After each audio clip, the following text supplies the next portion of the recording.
You're right. Well, before anything, would you mind being recorded? No, I have no problem with that. Okay, this will only be for the project, so I can actually refer and actually do more other stuff to it. Okay. Okay, so besides that, I'm gonna go ahead and just start my introduction, and I'll just go ahead and proceed with the question afterwards. All right? Absolutely. All right. So my name is Santiago Espinosa Quicaño. I'm currently with my former senior instructor at my previous high school JRTC program. This is retired Lieutenant Colonel McNichol. Wave, could you wave just to see if they know? This is the person that I'll be interviewing for the oral history major project. So to start everything off, um, sir, I was wondering if you can give a little like bio you can give about yourself. Okay. I was born here in the United States, 1965, in just outside of Atlanta, Georgia. Lived there all my life. In the growing up, um, I went to a military college, the Military College of Georgia, the University of North Georgia. Commissioned as a second lieutenant in the United States Army aviation. I was a helicopter pilot. I have uh, a bachelor's degree in criminal justice. I have a master's in human resources. I have a master's in security management. Did 20 plus years in the military, like I said, flying helicopters. Retired and uh, picked up a job as a junior ROTC instructor where I met Mr. Espinoza. And I did 16 years there, retired from that 3 years ago. And I live in the state of Florida with my wonderful wife. We go between a couple of houses, one on a lake and one at the beach. So that's it. Right. Just to like throw out a little bit, before I start. So actually, I am with with at UNG. I'm attending at UNG for my bachelor's on physics and also moving Okay. on for getting my master's on my engineering. Okay. Cool. So that's out the way. I'm gonna go ahead and start asking the questions. So, could you give me like an insight into your lives of your parents or your grandparents from what you were told when you were younger, as well as like how was your early childhood back then? Okay. So um, my parents, I'll start with my parents because they're the most influential people in my life. My dad was born and raised in the state of Georgia along with my mom. They met, and I had three. They had three kids. An older sister of mine, Michelle, who's a couple of years older than me. Then I have a younger sister, Melissa, that's a couple of years younger than I am. Um, the I guess we lived in a middle class family growing up. Um, I always remember my dad. He worked for Southern Bell, which is like the precursor to AT&T, as a executive for that company. My mom was a um, school system secretary. She retired from that after, I don't know, 20 plus years. So I just remember my family um, growing up. We ate meals together every night. My mom cooked every night. Going out was somewhere was a treat. They worked hard. They instilled in us the values of working hard and getting an education. And I think that kind of goes back to their parents. My mom's family, my mom's mom and dad. her dad was a farmer, a very successful farmer, and his um, riches, I guess, if you will, was in the land that he owned and that he farmed.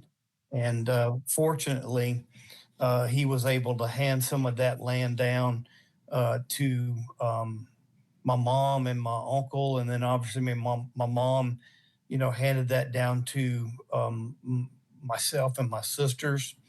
Um, so we were able to um, be better off than them when they were working. So, my again hard work for my grandparents as farmers. I remember going down there and we'd get up at 4:30, 5 o'clock in the morning with my grandmother. We would start cooking breakfast, patting out the homemade biscuits and all that other stuff. So my grandfather would already have been out in the fields, and then he would come back in and have breakfast ready. And I remember doing a lot of stuff with him in the truck. We would go out and check the all the um, crops. And if I remember correctly, he had probably plus or minus 5,000 acres that he owned and managed himself. So a huge um, operation, and a huge operations back in the 50s, 60s, 70s, before you have a lot of this equipment and technology that the current farming generation has. Now my dad's parents, my dad's dad passed away in a car accident in his younger years, and then his mom remarried, and then that's the grandfather that I knew, and they lived over in East Atlanta, and he was a hardware salesman, and my grandmother, I don't, she never worked as far as I can remember, um, but they did well for themselves, and vacations with that side of the family, my farming side of my grandparents' family, they couldn't take weeks off to go to the beach or something like that. But I did go with my other um, parents, or my mom, my dad's side of the family. And I think from my grandparents and from my parents, I learned the work ethic. Like I said, do better than than they did, and they have that instilled that in me, that I want my boys to do better than I did. Um, and I also think they taught me um, how to get along with uh, with any class of person that I came into contact with, whether they were rich or poor, they were more educated or less educated, whether they were black, white, Hispanic. It didn't really make any difference. Just treat people the way you want to be treated. So, Right. Which that's actually nice that you actually get to that you would kind of still install that like you know what you were just saying. It's really nice that you could establish that throughout your whole life, and it's that's a lot to consider as during that time. mhm. I mean, but yeah, so the next question would be, so I know that you were growing up during the Civil War, like, period. Cold War. Cold War, my bad. Ooh. I'm about to say I'm not No, that not old. Civil War, my I'll bad. reach I'll reach through this phone.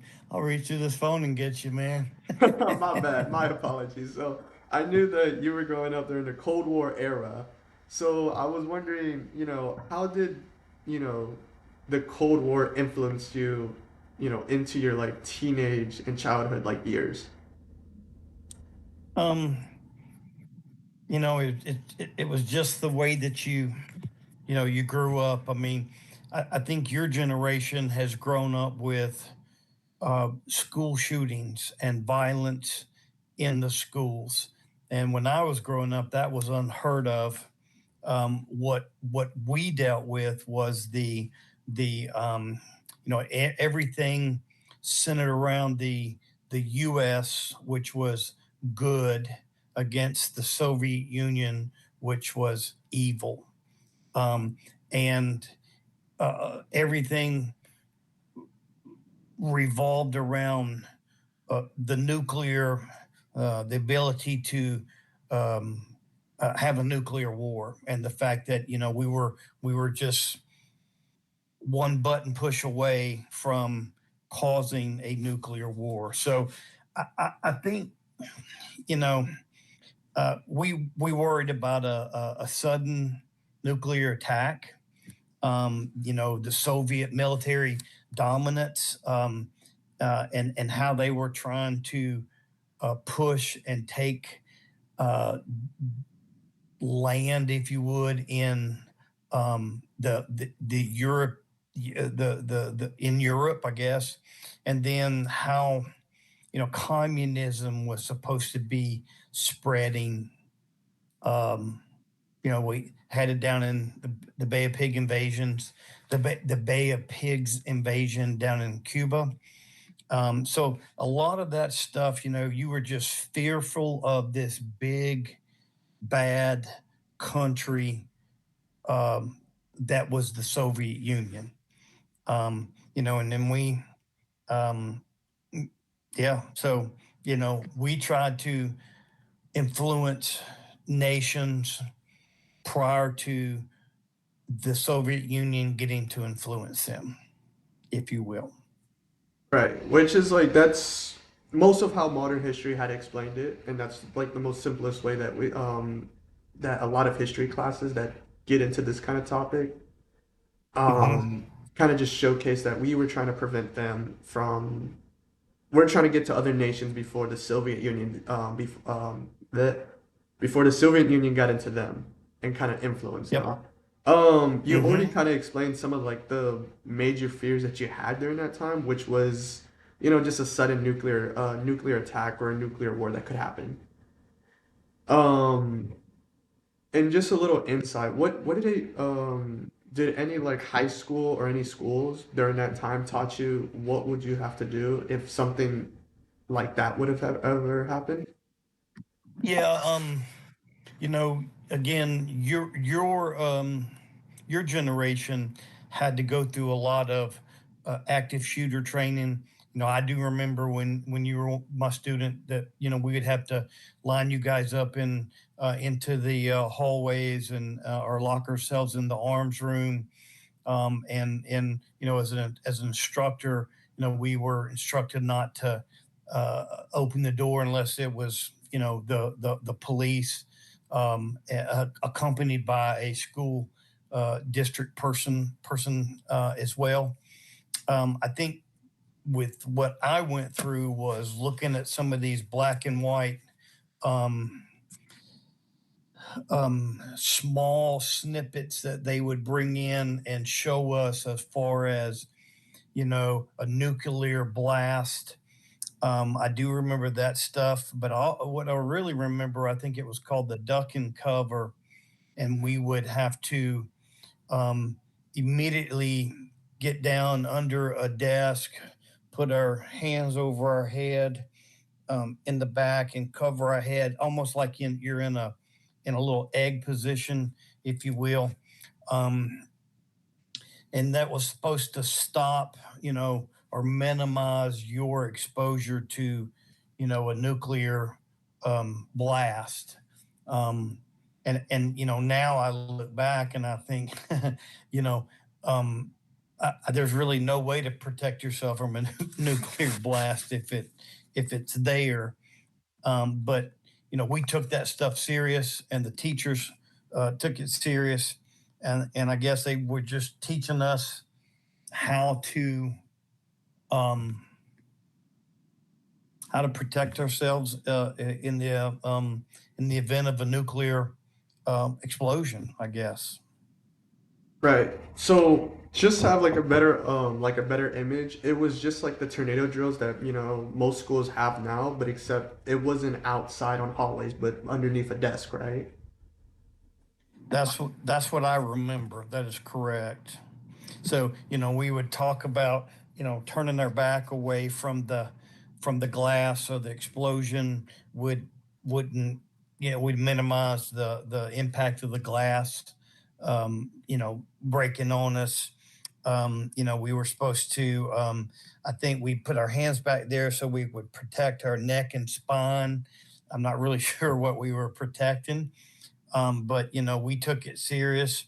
And then, if you were out in uh, on the playground or something like that, and one of these drills happen, you basically put your face on the ground, and you tried to cover as much skin as you could because that's what you were going to lose in the event of a nuclear in a nuclear blast. But you know everything was based off of the atomic bombs and stuff that happened in World War II. Um, and you know, we took it serious. Teachers took it serious, and we did the best we could, knowing what we knew at the time. Right. Which is still interesting because I've never heard anything like there's a certain like course of action you have to take when, if for example, you're outside. Because I don't think I never had that kind of experience. So that's kind of like something that it's like really intriguing to me. So the next question would be about the fall of the Berlin Wall. So what could you remember from it when the Berlin Wall had fallen, and what did you like learn about? Okay, so uh, the fall of Berlin Wall was in the winter of 89, 1989. I had graduated from college in 1987, so I was a young lieutenant going through my military training. As an Army aviator, I was still in the flight school um, mode. I just came out of my flight school, and I was just assigned to the 101st Airborne Division at Fort Campbell, Kentucky. Um, and I remember, again, you got to go back to the mentality. It was this big, mean country.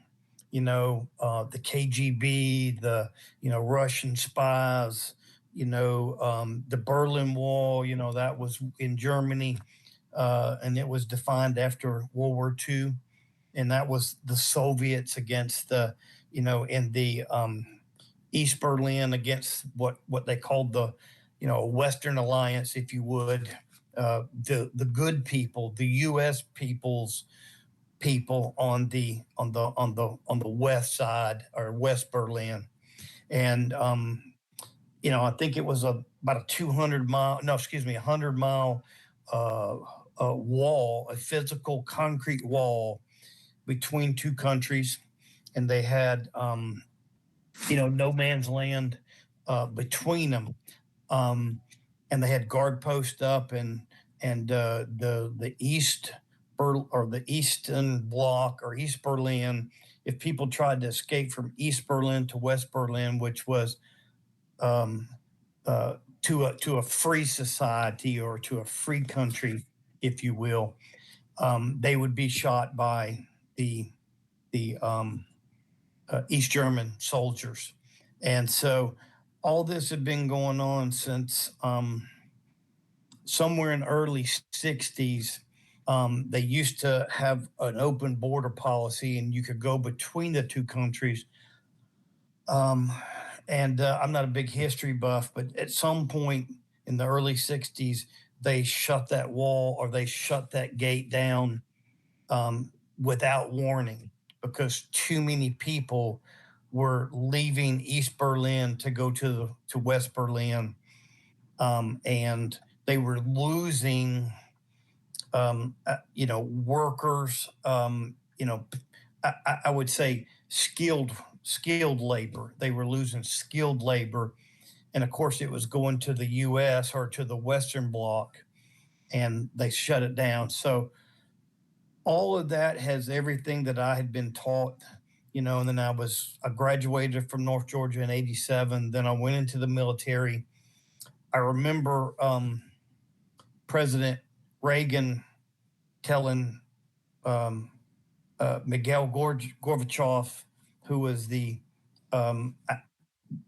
I don't know if he was the president of the Soviet Union. He was the leader of the Soviet Union, and he famously told him, Mr. Gorbachev, tear down this wall, if you will, and um,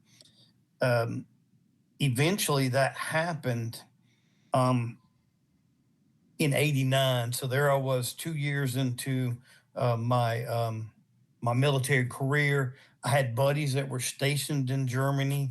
They were stationed along the Fulda Gap, which is where um, the Germans would have attacked, and everything in the defense of Europe was aligned with um, protecting the Fulda Gap. So I listened to a lot of my friends that were stationed in Germany, talk about that, talk about how they were able to experience really a free Germany or a unified Germany um, as it moved into the early '80s, the early '90s and 2000s. And I've never met a person. Got good friends that were stationed in Germany. My cousin was stationed in Germany, and they have nothing but great things to say about Germany, the culture, the people. Um, but again, that was after '89 when the Berlin Wall fell. Right. Which good news that I didn't really mention about this question, but I was gonna really ask you if you knew so much about President Reagan speech to tore down the Berlin Wall. But besides that, when everything had happened and everything took in its course, did you feel like during that period, when the Berlin Wall had fallen, did you understand like the importance of it, like majorly, or did it take a little bit like later down why it was so important Well, to I you? think I think for me, as a young, let's see, I was 24 at the time. I thought I knew stuff, but the age I'm at now, I do understand a whole lot more than I did at that time. So I, I did understand the significance of it because I was in the military. And part of my job was to be in the 101st, be part of the Division Rated Brigade for the 18th Airborne Corps. And so, but I didn't feel the significance of it as much as my friends that were stationed in Germany did. They were out there along the wall where, the people from East Berlin rushed the wall, right? And it had been brewing for a little bit of time, but, the East Berlin soldiers just basically put their rifles down. They didn't continue to, they just made a decision. We're not shooting these people, right? And the concrete wall, people were beating it with a sledgehammer. So I watched it on CNN. That was really the only cable news network at the time. You got everything now, and you had um, so I didn't feel it as much as my friends did that were there, but I did understand the significance of it, but I didn't know how I didn't really know how it would play out.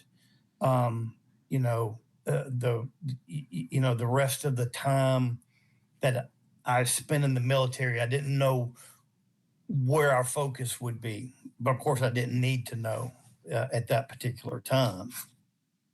Right. Which from from standing from your point your standpoint from about the wall, I get it that it wasn't really it was important, but it wasn't too important besides the other views that your buddy has made when they were stationed over there in Germany. So, Yeah, they lived it. I mean, they were living it. They were, the big bad wolf was just across that big concrete wall, and it right. had concertina wire, and they had German Shepherd dogs that were ready to attack. So my buddies, and it was right there in their face. Of course, I was over here at Fort Campbell, and I wasn't. I'd seen it on TV and stuff, but I didn't get to experience it as they did. But I did understand that it was history. I understood it was huge, um, and I'm glad to have been a part. To witness a part of that, and yeah, it was really cool for me. Well, thank goodness, that is still part of major history that everyone still talks about because it really does show like not only shown by like actual people telling the story, but it's just the idea that because of that, that led the whole Cold War era to end at some point. Hmm. So the next question I'll be asking would be, it's about President Reagan terms. So during, I know from my understanding, you mentioned a lot about President Reagan tore speech about the tore down the Berlin Wall. But besides that, what was some of the like major impacts to you and your family during President Reagan's term, as well with the community around? How were they reacting to it as well? Well, I think he was president for 2 terms. So if I remember right, it was all within the 80s for him. Right. So that would have been, my couple of years of my high school, and then all of my college years, um, up until my first 2 years in the military. Um, so when I was in high school, the only thing we worried about was, and we came home and there was only four channels you could watch on TV, and you were like, oh crap, the president's talking tonight, and he would be on all 4 channels, right? So you wouldn't get to watch anything else. It was just the president, talking, and that was boring as hell at that time when I was in high school, or and in college. You listened, but you really didn't understand. Now I do remember him. Reagan was the one that pushed back against the communists. He didn't try to just contain them. He openly pushed back against them.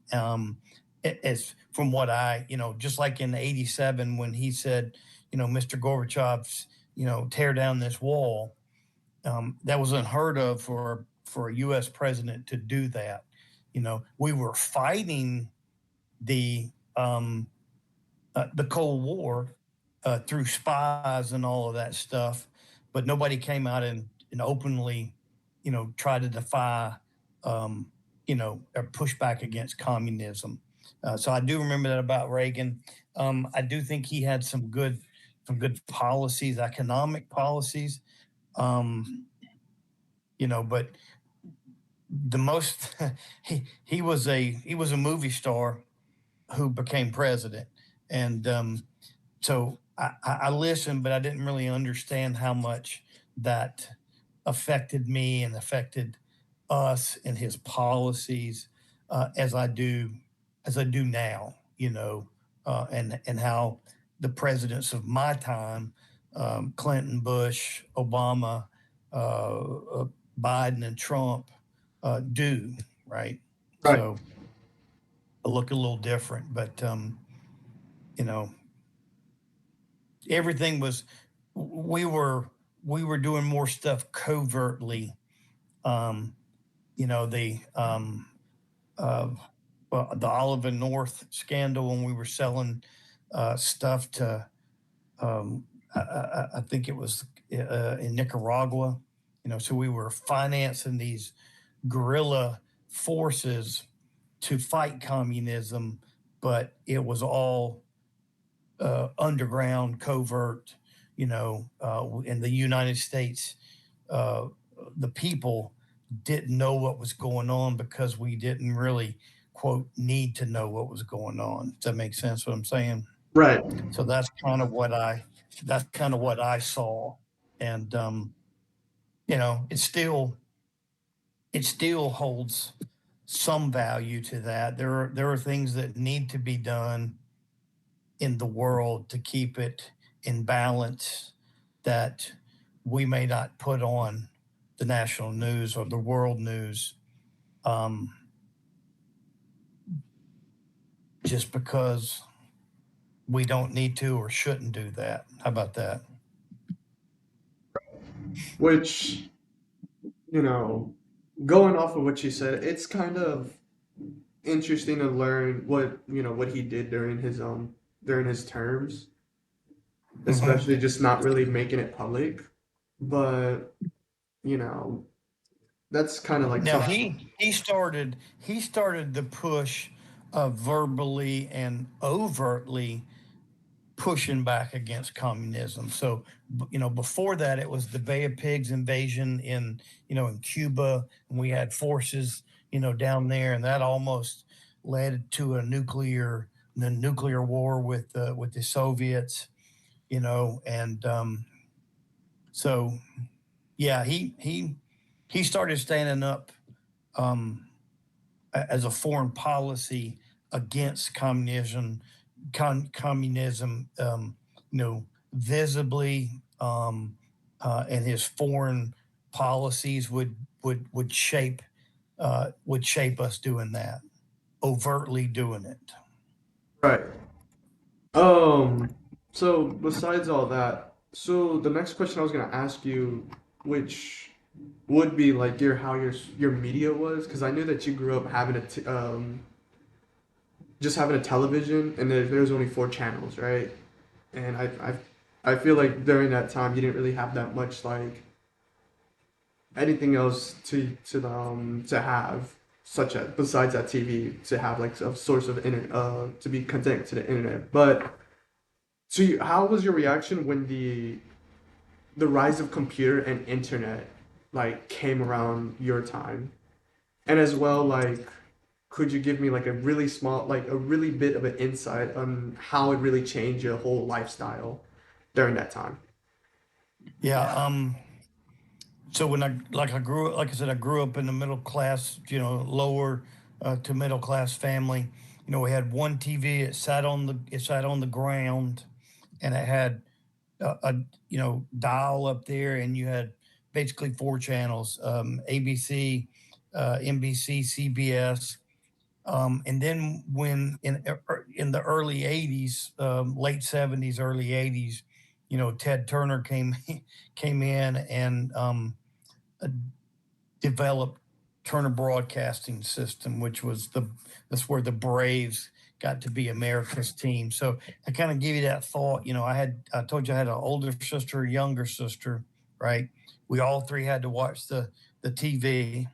Okay, we all three had to have some type of agreement of what we were watching, and of course, that's if my dad wasn't watching, TV, and the news only came on at 6 o'clock, okay, for 30 minutes, and then it came on again at 11 o'clock for 30 minutes. And so if you missed it at 6, you were out of luck until 11. Okay, that was as I was growing up. And then we had the internet started, and it was pretty much like AOL is all it was.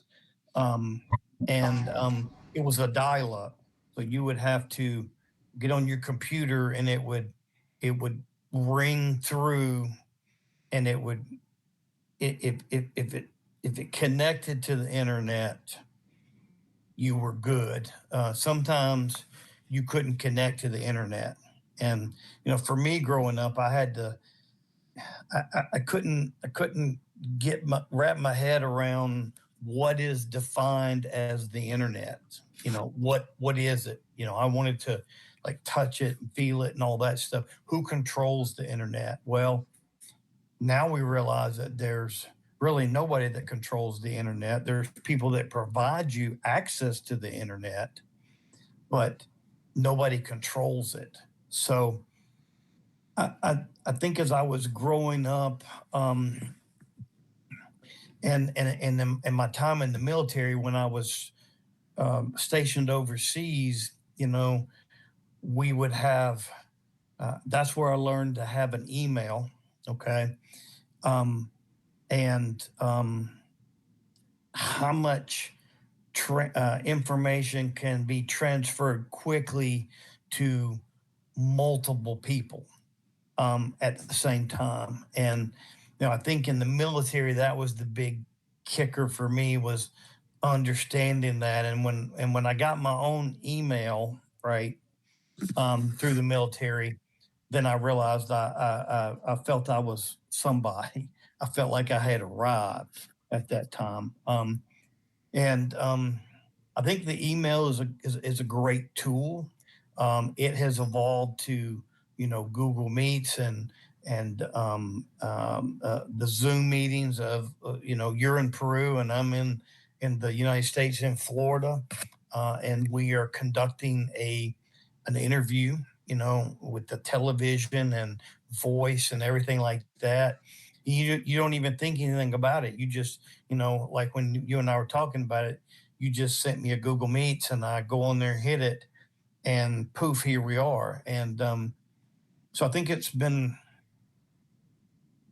a phenomenally valuable tool.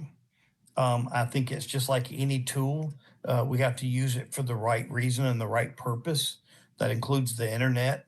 Um, and I still think that the best way, and again, I'm a military person, the best way to lead troops or to lead people or to lead students is through face to face, hands on, if you will, not sending out some email directing you what to do. And I call it hiding behind a computer.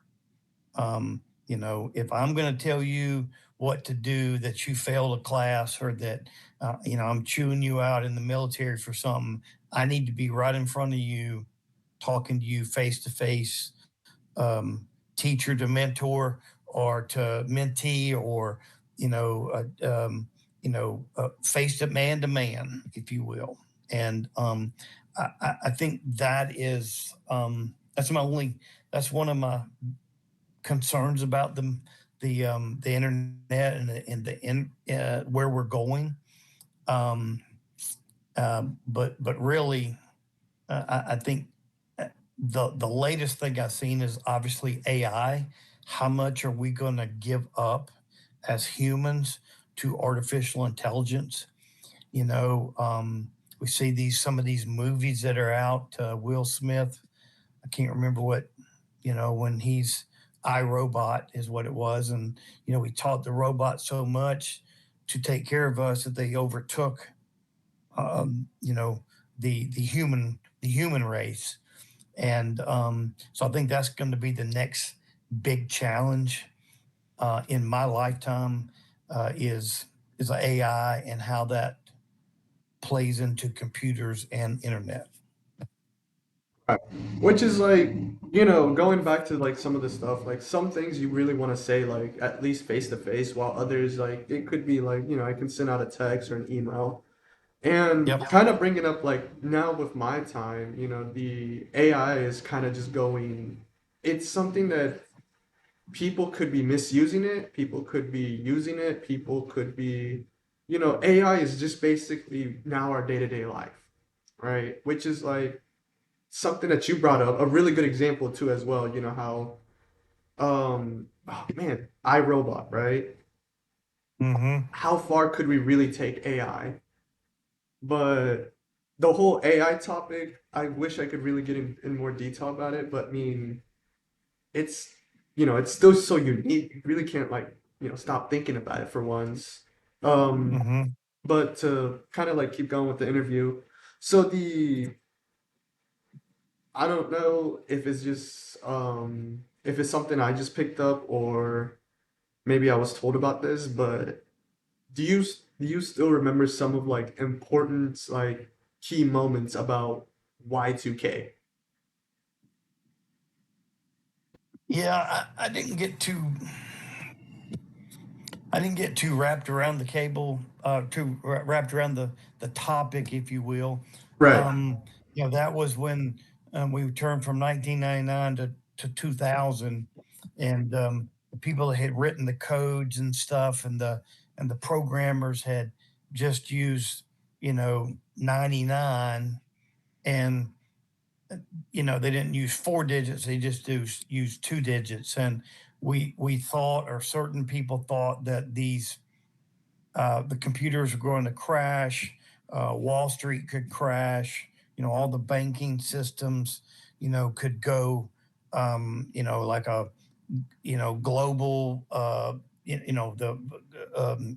financial, I guess, transportation, political infrastructure, all this stuff could crash, and we not be able to control it. But I think enough attention was brought to that concern, if you will. And then, as far as I know, I didn't. I- I was already in the bed that night. I was already in the bed that night, I'm sure. But you know, Y2K came and went, and it was nothing as far as I know. Yeah, because I mean, like, I got a little bit. At first, I was just, I didn't know about anything about Year 2K. I heard about stuff about it, but I just never thought, like, hey, this might be, something I should really ask you about since it could just really Hmm. dive. But I mean, it's still like a little bit surprising how people reacted over like just the dates year, how every format for the internet has just changed for a bit majorly. So, Well, and I think too, if you look at, you know, um, hackers, and you look at the ransomware and malware right. of the dark internet people, and they go into your banking system, or they go in and steal your information, and open up another line of credit, or blackmail you on whatever they information they have from you, or stolen from you. I can reflect now back to Y2K and see how it could have been an impact, because I've had my personal information stolen, through the military, or through VA channels, because you're looking at other people to secure your personal information.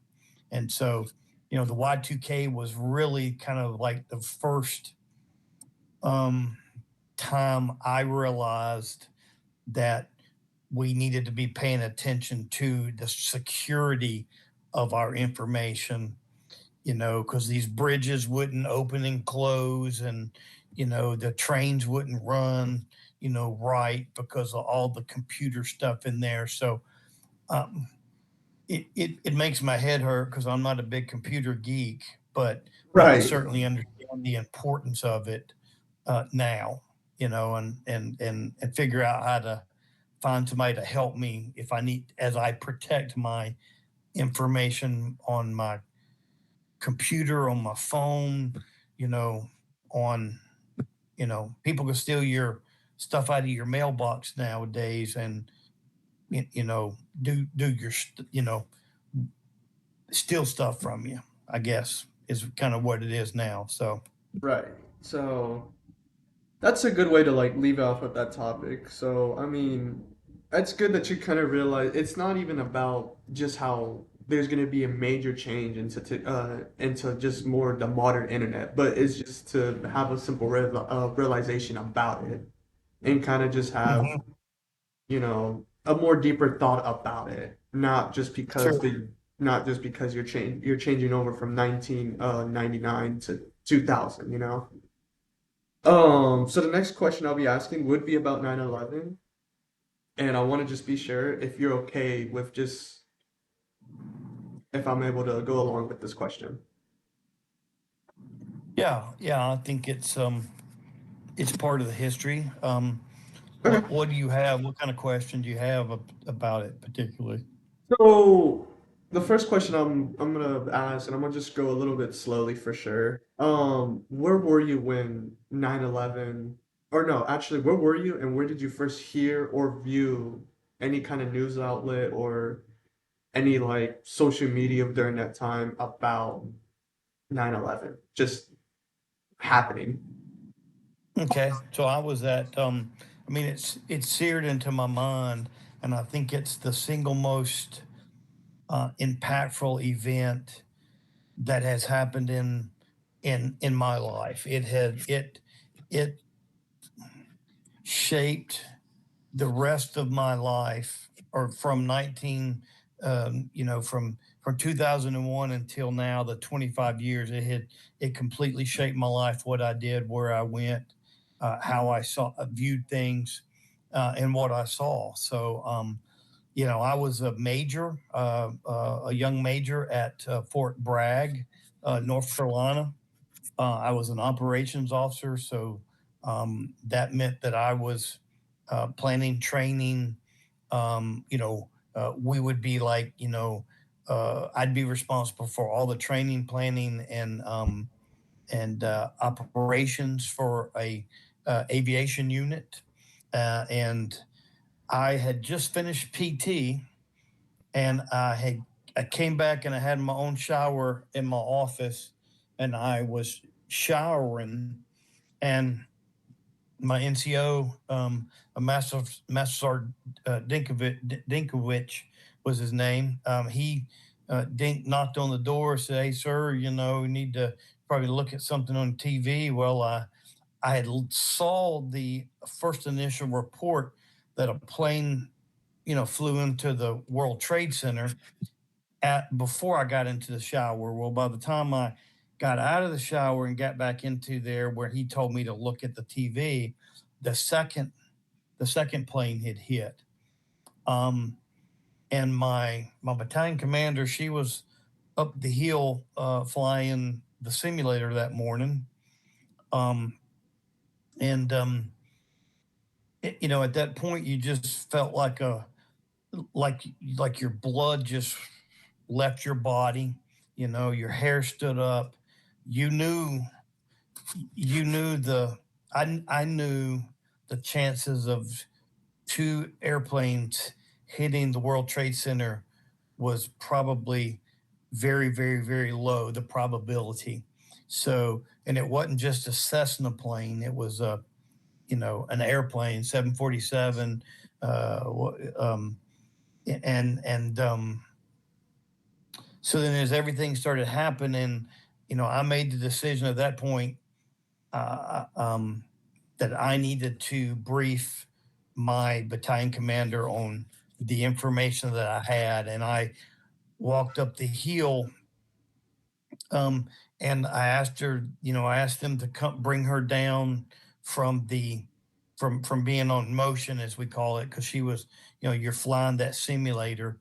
Right. And I briefed her while she was still sitting in the cockpit of the simulator what I knew, and she immediately terminated her training event there.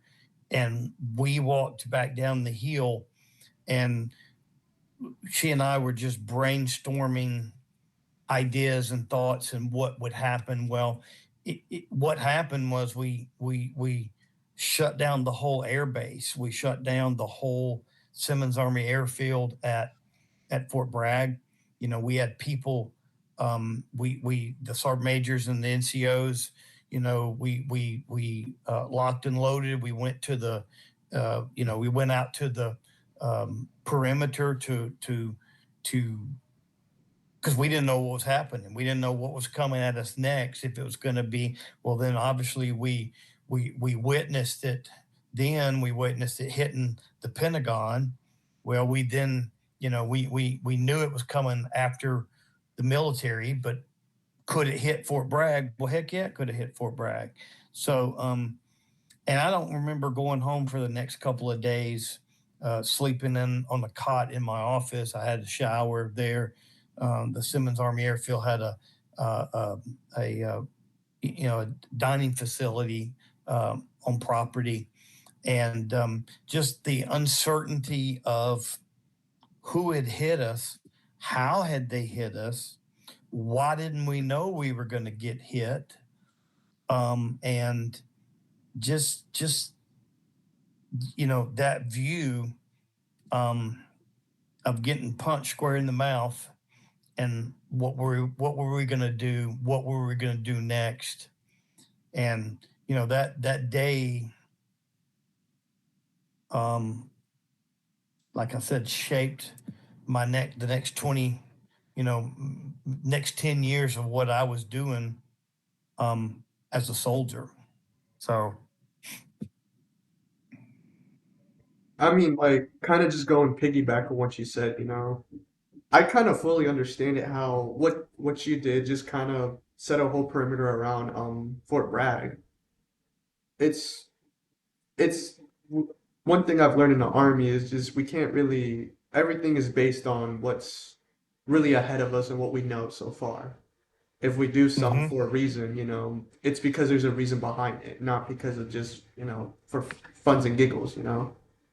yeah, Um, which honestly, hearing this is something and I understand it's really impactful for you because it's anything could really happen realistically, right? And I understand that, during that time, it wasn't about, well, let's go ahead and see what we can do about it. It's more like, well, what happens if, maybe the next hour, maybe at midnight, or maybe in the early morning, and another attack could happen. Something that no one was really, everyone during that day, I knew they weren't really mentally prepared for it. In behalf of all the Americans who witnessed it up in New York, it's something it's just not, they were not all prepared to witness. yeah. I mean, it wasn't soldiers that were attacked. It was American people, okay, the civilians, and it was the fact that you know the twin towers, the symbolism of that, and so we could have gotten on the plane that night, but we had no clue who we were going to attack, who had done this, and then it turned out that it wasn't even a um, country; it was a movement. I mean, the Taliban in Afghanistan protected this Al Qaeda movement, um, and they allowed them to move freely within their borders. And some of the other states or countries over there, in with whether it be in the Gaza Strip, whether it be in Lebanon, whether it be in Syria, Somalia, all these places. It wasn't the country that we had to attack; it was the movement. Um, and again, all that came out later, but I remember just waking up the next morning and just sitting there, just trying to wrap my head around the fact that we lost what 3,000 plus people that day. They just a person went in to work and never came home, and you know children were left at a daycare, and my friends in the Pentagon.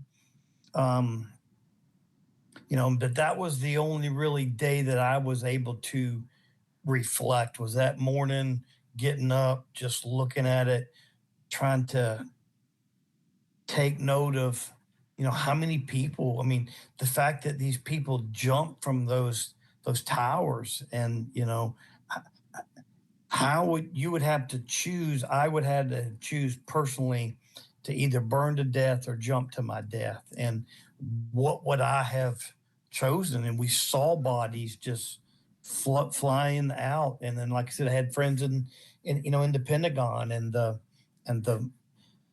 jet fuel burning. And I mean, again, I was ready to go. I was ready to defend our country, but I didn't. It took us a while to kind of figure out who we were defending it from. And make no mistake, and it's 2026 right now, and we are still having to defend ourselves against that movement and other factions of that movement. And like I said, there comes a time, and I believe there's a time where the American people don't need to know a lot of things, everything that's happening, that we're keeping, some of these um, missions and projects that we have, that there has to be stuff done to protect us, and we got to do it in their country and not in our country again, ever again. So that's my view of 9/11. Once again, I'm really sorry that you really felt about this, and how it really like honestly impacted you during that time. So I really do feel sorry Mhm. about that. But you know, going as much as like your mindset, you wanted to do something so hasty. We were all everyone was ready to do what it has to be done, to get our payback on this, But Mhm. as me being in, like I said, as me being in the army, and a lot of things I've learned, especially like my job, like a combat engineer, um, hasty is takes more risk than being deliberate. It was rather Yep. good. It And was and you also want to, and it needs to be. It doesn't need an attack or a decision to deploy forces or go to war or engage another country or another person, you don't take that lightly. And I know the pressure that President Bush. I can only imagine the pressure that President Bush was under, at the time, and then subsequently, President Obama, subsequently President Trump, subsequently, President Biden. What pressure they're under from a whole lot of different things to make a decision to commit U.S. forces, um, because there's going to be soldiers, airmen, Marines, sailors lose their lives over this stuff. And so you can't just, it wasn't the Afghanistan people that attacked us. It was a faction that, and it had been infiltrated over all of these different countries, and they still is. So, okay, that's my thoughts on that particular one. right. I mean, it's all good to get in more depth because again, having to understand like what you feel about it should be more, really important to really give out to the world and actually show that, just because history happened doesn't mean the people voices and their feelings should be aside from the actual major event that happened. So I mean, honestly, it's really great that you gave me like your kind of thought process and your emotions during that time when 9/11 just out the blue just kind of happened. Well, I think too, you have to you have to study history, and you have to understand history so we don't repeat the negative parts of our history. Right. And that could be in the civil rights movement, that could be in the Black Lives Matter movement. That's what you see today. Right. And then even closer, the whole the whole movement of the deportation operations that are going on, right now. And we need to study those and understand those. I mean, if you look back into, you know, um, where some of these places were, we spent 20 years in Afghanistan, but 20 years before that, the Soviet Union was in Afghanistan. And how did they lose the war? How did we lose the war, if you will? We're still dealing with, Iraq and Iran. You're still dealing with the Hamas and these factions, the Houthi rebels, and they're backed. You have to understand all that stuff, so we don't let another 9/11 attack ever happen. You know, and I think we've taken steps to do that, and I think that it's very important to um,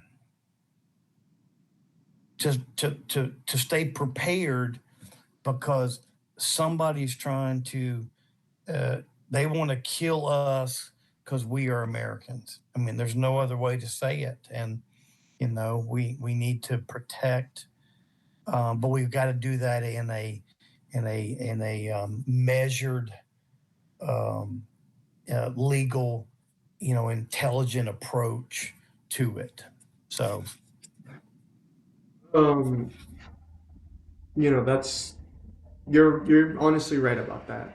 Like, really, that's really the best explanation, why we can't really do stuff really out of our own free will, and then actually doing it more hasty than actually having a deliberate plan into this.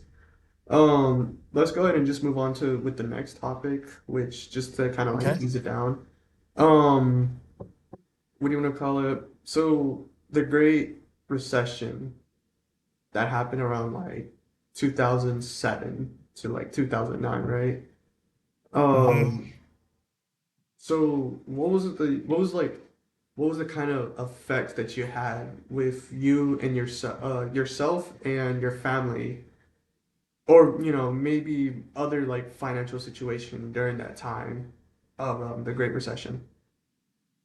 Sure. I was divorced at the time.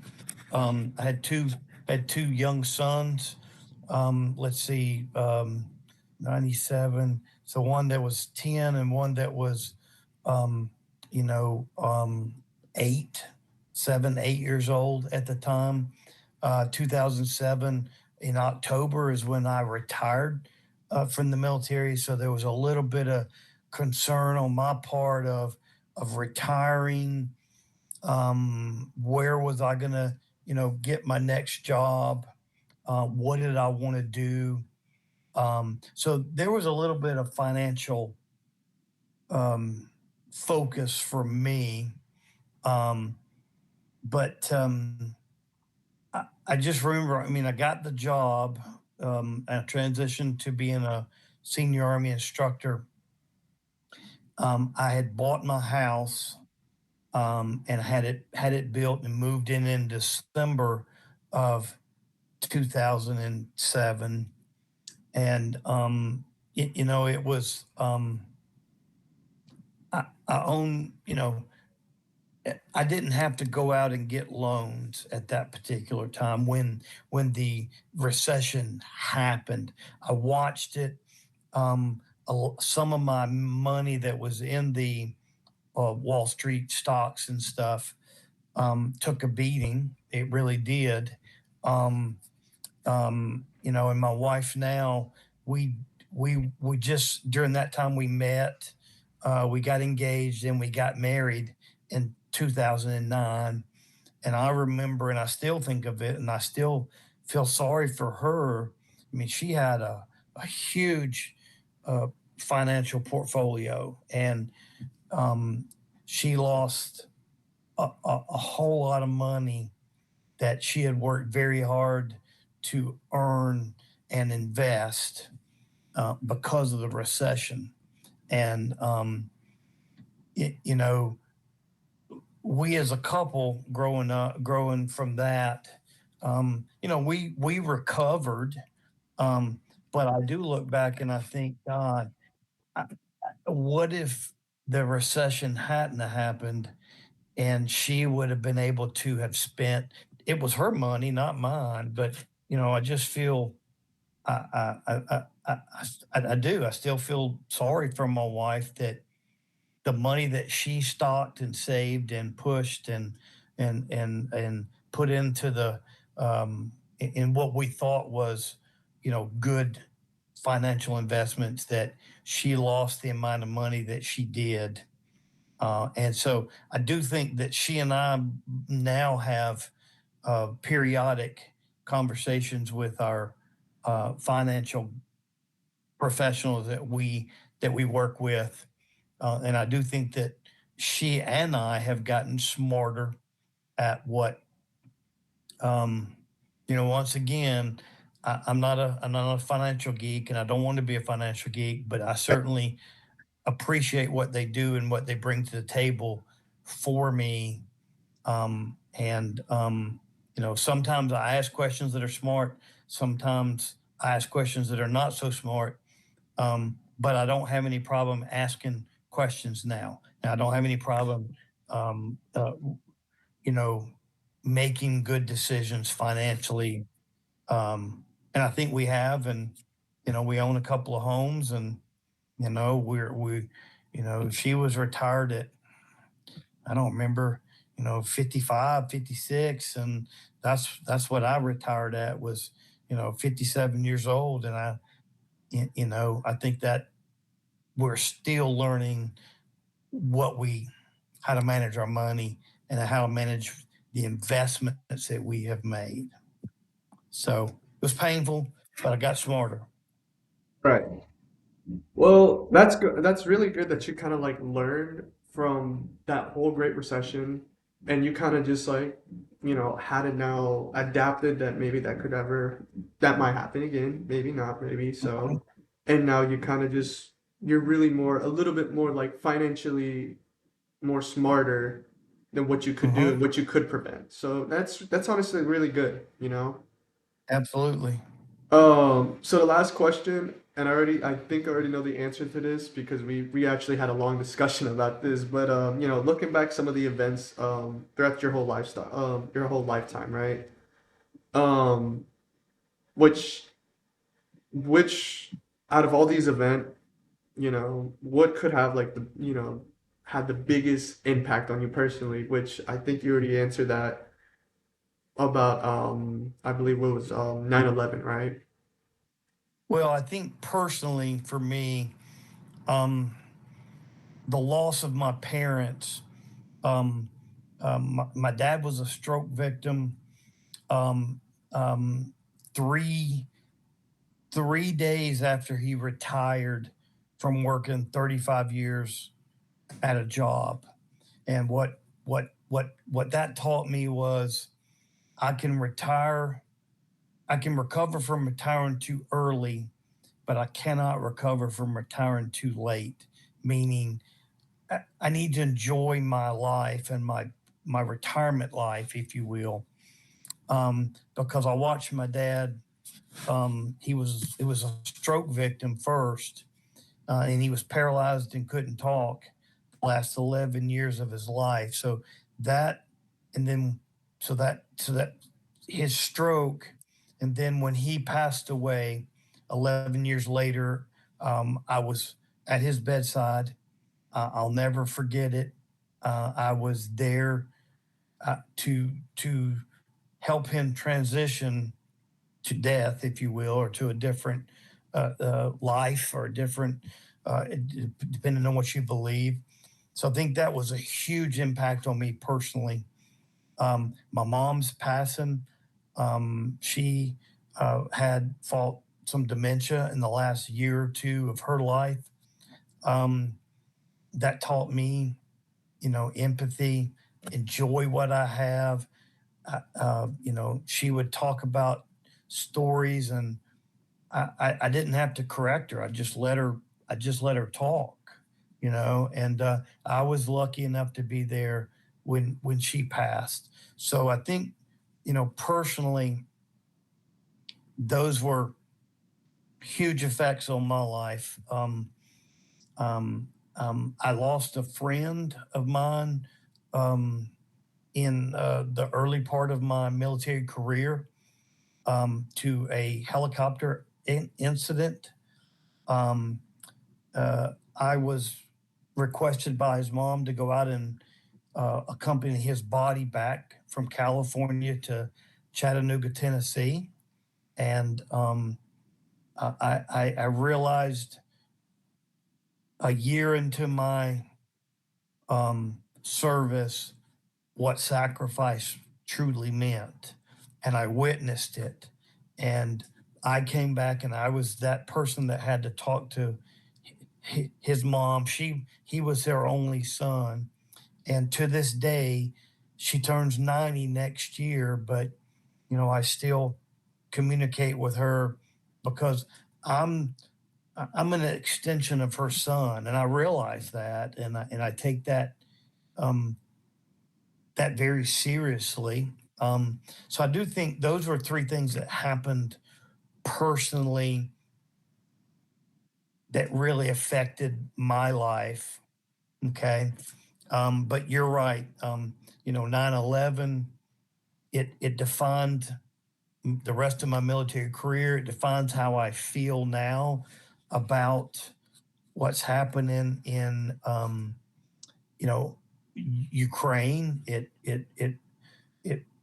shapes my view of of Iran. It shapes my view of Iraq. I spent time in Kuwait. I spent time in Qatar. I've spent time in the UAE. So I understand that. Um, and if you stop and think about this, some of the problems, the stuff that we've gone through, the Iran hostage crisis back in the 70s, um, Iran, and then we had the same thing with our Iraq, Afghanistan was back in the Soviet Union when they invaded. Now, when we invaded, now we're still dealing with the Soviet Union. So all of that stuff kind of it points to me back to the 9/11 prior to that and post 9/11, and the fact that we just need to be diligent in what we're doing as a country and how we manage all of our affairs. Um, so yeah, I think that's the major event for me. So, I mean, that's like I said, I mean, I'm very sorry that, you yourself had to witness this, but at the end of the day, you know, not only it had impacted you, but as well as that you kind of take some of like the major event and you take into consideration to now other generation Hmm. that you can also teach now. I Hmm. mean, this is might be getting off topic. It was like, when First Sergeant Clark always mentioned about where he was at 9/11, or at least like a couple Hmm. times, it kind of just gave me the aspect, that he saw a lot of things besides like having two testimonies on the same major event. It really just helps people to understand like, hey, some things are not how the textbook kind of explain it, but except it's more like you gotta feel and like, you really did make me feel like, hey, that's a 12 tough pill to swallow. Like it made it like where it's as if I was really there and I actually was able to witness it, right? And I could really like picture some of the events um you had to go through in my head and kind of just like relate to you in any way, So to leave it on that, thank you for actually just giving me your testimony on like this whole, project. I know this project's a little bit what I've been recording this for like an hour and 14 minutes. I think it's like 9:30 for you. It's 8:30 for me. I think you and me are about a little tired from this. So either way, I want to I got to say, get I get up and deal with three kids under the age of 8 at the beach. So yeah, I'll be going to bed here in a minute. But can you stop recording now? yeah. Before that, thank you very much for record having me letting you record, and you just have a really good one. That's all.